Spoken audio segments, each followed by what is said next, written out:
যখন কোন বান্দা সূরা ফাতিহার একটা করে আয়াত বলে আলহামদুলিল্লাহি রাব্বিল আলামিন, সঙ্গে সঙ্গে আল্লাহ জবাব দিয়ে বলেন হামিদানি আবদি, বান্দা তুই আমার প্রশংসা করলি। আর রহমানির রহিম যখন বলে আল্লাহ বলেন আসনা আলাইয়া আবদি। মালিক ইয়াউমিদ্দিন যখন বলে আল্লাহ বলেন মাজ্জাদানি আবদি। এরপরে যখন বলে ইয়াকা না'বুদু ওয়া ইয়াকা নাস্তাঈন পর্যন্ত যখন বলে আল্লাহ বলেন বান্দারে তুই আমার কাছে কি চাস, প্রাণ খুলে চা রে বান্দা। ইহদিনাস সিরাতাল মুস্তাকিম থেকে শুরু করে নিয়া ওয়ালাদ-দাল্লিন পর্যন্ত যখন বান্দা বলে তখন আল্লাহ বলেন বান্দা নামাজের মধ্যে এমন প্রেমের খেলা খেললি, বান্দা তুই যা চাইলি সব আমি আল্লাহ কবুল করলাম।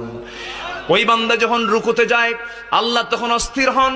ওই বান্দা যখন সিজদায় যাওয়ার জন্য প্রস্তুতি নাই, সমস্ত ফেরেশতাকে ডাক দিয়ে বলেন ও ফেরেশতারা, এই বান্দাগুলো আমাকে দেখলো না, রাসূলকে দেখলো না, কোরআনকে দেখে হাদিসকে বিশ্বাস করে আমাকে খুশি করার জন্য তার সবচেয়ে সম্মানজনক।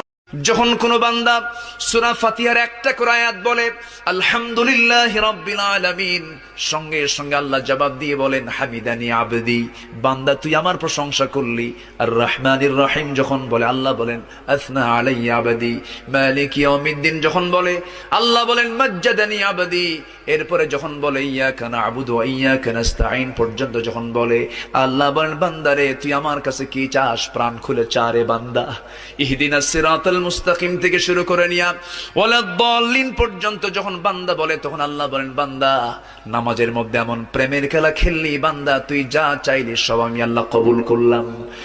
ওই বান্দা যখন রুকুতে যায় আল্লাহ তখন অস্থির হন। ওই বান্দা যখন সিজদায় যাওয়ার জন্য প্রস্তুতি নাই, সমস্ত ফেরেশতাকে